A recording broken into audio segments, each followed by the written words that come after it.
दक्ष प्रजापति जो भी कह रहा है शिव जी ने लिया ही नहीं, इसलिए उनको कोई फर्क नहीं पड़ रहा। क्यों? भागवत जी कहती है वैष्णव नाम यथा शंभु, सारे वैष्णव में शिव सबसे श्रेष्ठ माने जाते हैं। अभी हम सुनेंगे शिव जी की महिमा। दक्ष प्रजापति ने जो भी उल्टा सीधा बोला, सीधा तो नहीं उल्टा ही बोला, सरस्वती देवी से सहन नहीं हुआ। सरस्वती जी कौन है? वाग शक्ति, द गॉडेस ऑफ स्पीच, वाग शक्ति। सरस्वती जी से सहन नहीं हुआ। इतने बड़े देवादिदेव महादेव और ये दक्ष प्रजापति कैसी गालियां दे रहा है। सरस्वती जी ने दक्ष प्रजापति के इन शब्दों को, अपशब्दों को, गालियों को शिव जी की महिमा में लगा दिया। सरस्वती जी तो किसी की जीवा पर बैठ जाए तो क्या बात है उसकी। जब दक्ष प्रजापति ने कहा देखो ये अपने गले में सांप लटका के फिरता है, तो सरस्वती देवी ने उसका अर्थ बतलाया। अच्छा, शिव सांप क्यों धारण करते हैं? कोई कहे भाई ठंडा होता है, शिव जी कैलाश पे बैठते, ठंड होती है, सर्दी पड़ती है, हम लोग मफलर ओढ़ देते हैं गले में मफलर। शिव जी का मफलर क्या है? सांप, और कुछ नहीं मिला था। और वो सांप शिव जी को डसता भी नहीं।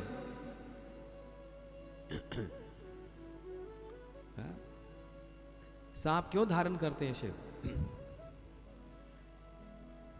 हर भक्त अपने इष्ट के कुछ चिन्हों को, उनको स्मरण करने के लिए, अपने इष्ट को स्मरण करने के लिए उन चिन्हों को धारण करता है। जैसे हम लोग तुलसी की माला धारण करते हैं गले में। क्यों? ये तुलसी जी भगवान के चरणों में रहती है। अच्छा, तिलक धारण करते हैं। ये देखो 2 लाइनें बनाई और नीचे कुछ है। ये 2 लाइनें क्या बनाई? कुछ लोग बोलते हैं भैया आपने स्केल से बनाई, बड़ी परफेक्ट है, सीधी लाइन। ये 2 लाइनें का मतलब भगवान के चरण, और ये है उनके चरणों में तुलसी। भगवान के चरणों का स्मरण रहे, इसलिए उस चिन्ह को धारण किया जाता है। तुलसी को गले में धारण करते हैं, उनका स्मरण रहे। शिव जी सांप को लटका के रखते हैं, किसका स्मरण करते हैं? अपने इष्ट का। शिव जी भी भागवत कथा सुनते हैं।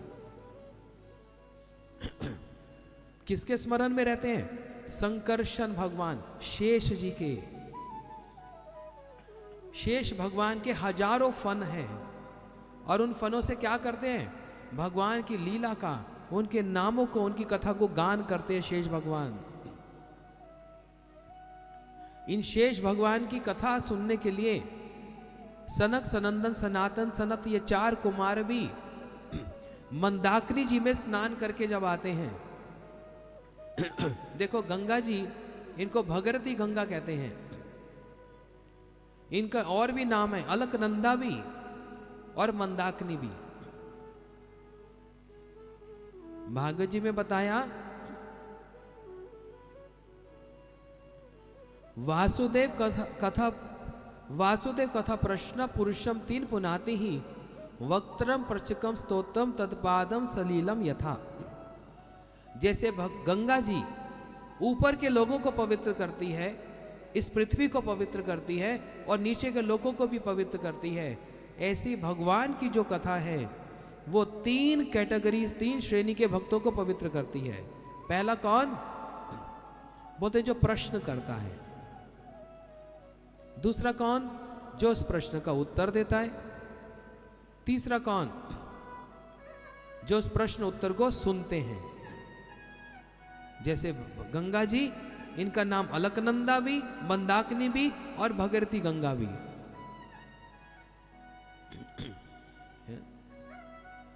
इसलिए वे शिव शेष भगवान के निकट जाकर भागवत की कथा सुनते हैं। और उन्हीं शेष को, उनके एक स्वरूप को जो सर्प है, अपने कंठ में धारण करते हैं, अपने इष्ट का स्मरण बना रहे इसलिए सांप को लटका कर रखते हैं। लेकिन दक्ष प्रजापति को क्या पता, वो तो अभिमान में, अभिमानम सुरापानम, सूरा समझते हैं क्या होता है? सूरा शराब, मदिरा। एक तो शराब का नशा और फिर एक होता है अभिमान का नशा। शराब का जो नशा होता है उसमें भी व्यक्ति कहता है और ले आओ, और ले आओ। कभी देखते हम लोग एयरपोर्ट में, वन मोर, वन मोर, बोलते और पीना है, वन मोर। एकदम टून हो रहा है, बस गिर रहा है, लेकिन कह रहा है वन मोर। अभिमान वाला भी कहता है और अभिमान आ जाए, और अभिमान आ जाए। दक्ष प्रजापति का यही, वो समझ ही नहीं पा रहा शिव जी की महिमा क्या है। गले में सर्प है, वो महिमा ही नहीं पता उसको, क्योंकि कभी साधु संग नहीं किया, अपने आप को ही ऊंचा माना बस है। और इसने जो कहा शिव शमशान की राख मल के रहते हैं, उसका मतलब क्या? हाँ, शिव जी का स्थान कहां? शमशान में, जहां पर और कोई देवता जाना नहीं चाहता, वहां शिव चले जाते हैं। भाई शमशान में अपवित्रता है, कोई शमशान में जाकर फिर आके स्नान करता है, पवित्र होता है कि नहीं? अभी आजकल फैशन बदल गया, शमशान में जाते हैं आके नहाते भी नहीं हैं। कुछ यहां पर मैं जानता हूं, शमशान में जाकर बोलते हैं नहाने की क्या जरूरत है, अपवित्र स्थान है ना, आके स्नान करना पड़ता है। और शिव जी तो वहीं रहते हैं, कोई देवता शमशान में वास नहीं करना चाहता, शिव रहते हैं वहां पर। क्यों? ये कभी अपवित्र होते ही नहीं। ये तो ऐसे हैं जो अपवित्र को भी पवित्र कर दे। इसलिए शिव जी के आसपास कौन है? कोई बहुत सुंदर सुंदर लोग नहीं है। ब्रह्मा जी के पास बड़े बड़े भक्त हैं, विष्णु जी के पास बड़े सुंदर सुंदर उनके भक्त हैं, और शिव जी के पास भूत प्रेत चुड़ैल, ये सारे, एक आंख वाला, एक नाक वाला, तीन सींग वाला, उल्टे पुल्टे सारा शरीर ऐसा ही। कोई जीव दिखा रहा है, कोई ऐसे कर रहा है, कोई नाखून दिखला रहा है। क्यों? शिव के पास ये सब क्यों? शिव जी के मन में विचार, इनका क्या होगा?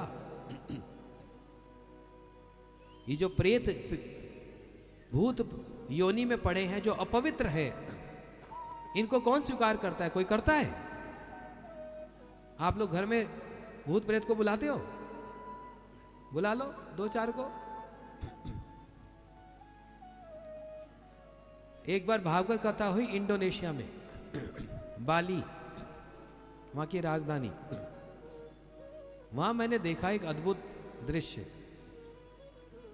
सुबह सुबह लोग, जब सूर्य उदय होते हैं ना, सुबह सुबह लोग अपने घर के बाहर थोड़ा सा पानी डालकर एक पत्ता, एक फूल, कुछ खाने का सामान घर के बाहर रख देते हैं। मैं सुबह सैर कर रहा था, मैंने देखा घर घर में बाहर ये सब पड़ा है, हिंदू भी मुसलमान भी।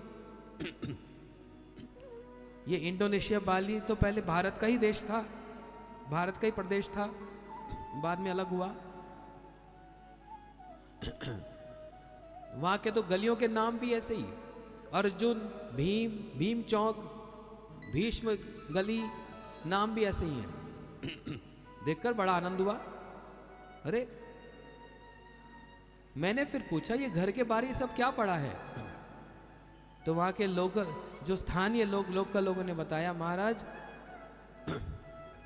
कोई नहीं चाहता अपने घर में भूत प्रेत आए,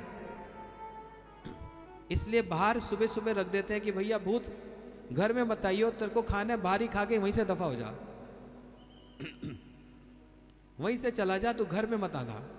जितनी भी नेगेटिविटी है, नकारात्मक जितनी शक्तियां हैं, भीतर ना आओ, बाहर ही खाओ और वहीं से निकल जाओ। तो कोई भूत प्रेत को स्वीकार नहीं करता, कोई देवता स्वीकार नहीं करता। लेकिन उन सबका क्या होगा? शिव उनको सबको बुला लेते हैं, आ जाओ सब मेरे पास रहो। कैसा पराक्रम, कैसी महिमा उन शिव जी की, जिसको कोई और स्वीकार नहीं करता, शिव उनको स्वीकार करते हैं।